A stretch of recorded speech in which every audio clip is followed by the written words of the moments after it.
I I've often coached from the perspective, and I try to do this with myself, which is the sales process that we're trying to put our prospects and our customers through, we should also do to ourselves. And this is where I was saying it's like you spend all your day trying to convince someone else to change, but can you do that on yourself? And the start of most sales engagements is, hey, do you have this problem? And most people go, no, I don't have a problem. And you have to go like, oh, let me try to convince you that you've got a problem.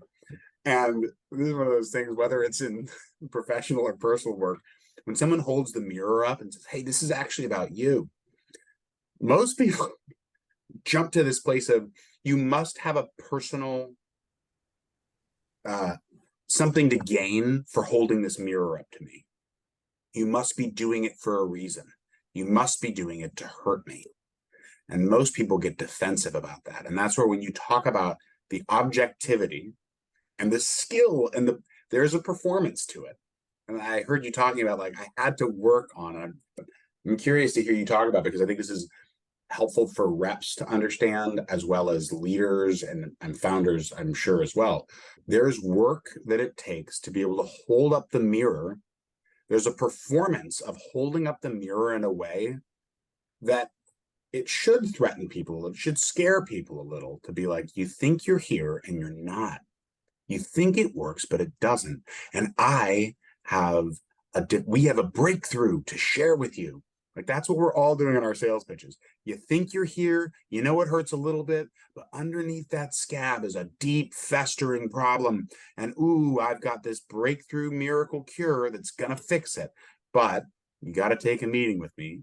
You got to come to the doctor, and then we're going to talk about how to fix this thing. And most people don't want to go to the doctor. Most people don't want to investigate the problem. They want to go as long as they can without dealing with it.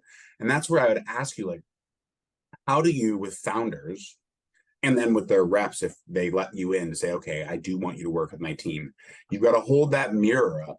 And you talked about the process of getting better at being objective and saying like, look, this mirror is for you. If you want it, take it. If you don't, not take the next meeting.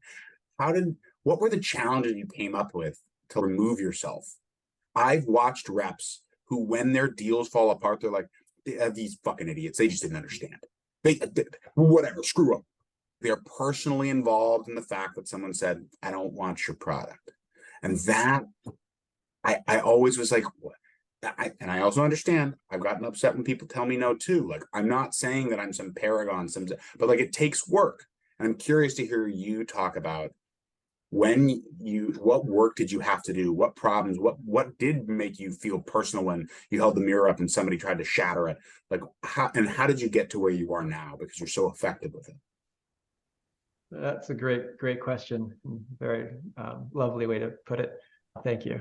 My heart was like, oh. To realize that my whole framework that is based on Steve Brown's framework that he developed, going from being an engineer to solution engineer to sales rep. When you really look at the first principles and like what's below it, I always think, for why buy anything, why buy us, why buy now? It's compassion. It's all oriented towards the suffering of the prospect, right? As well as your suffering as a sales rep. If you're trying to sell something that's not aligned, it just sucks, right? So you're like, okay, I'm going to be compassionate to them, solving their problems, and compassionate to myself. If they don't have problems, I'm going to be honest about it. So it's like when I'm coaching, am I really looking at, am I cultivating, do I feel in my body compassion? And increasingly, I can feel it in my body, right? The second one is like curiosity. That's the next quality that I'm developing, the imprint in me. And not just my brain being curious because it's so curious, but like my body. And that's kind of like the WNs, the why not just? So if someone's like, this doesn't work, I'm like, okay, cool. Why not just do it exactly the way you're doing it? What's going to happen? And I actually am curious, like maybe there's something they're doing that's working. And then I can show how my system helps you do that more consistently. Or I'm like, okay, well, my system does that. But if something's working in that area, well, let's move this. What's not working?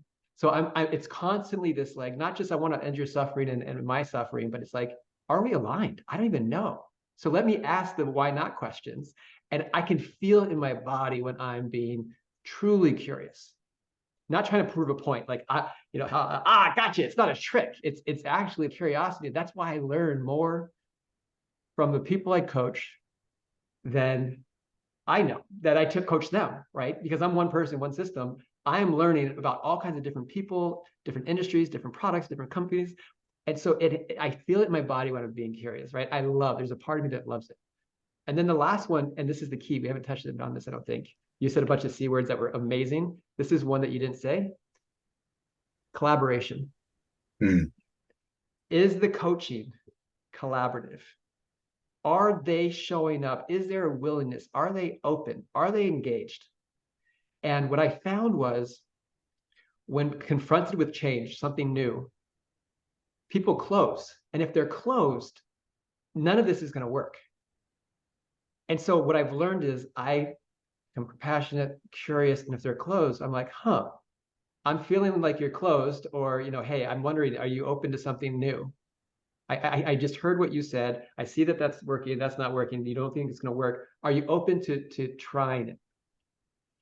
And what I found is really respecting the other and making sure it's collaborative. And if it's not collaborative, get curious why it's not collaborative, and getting compassionate how you bring it to them.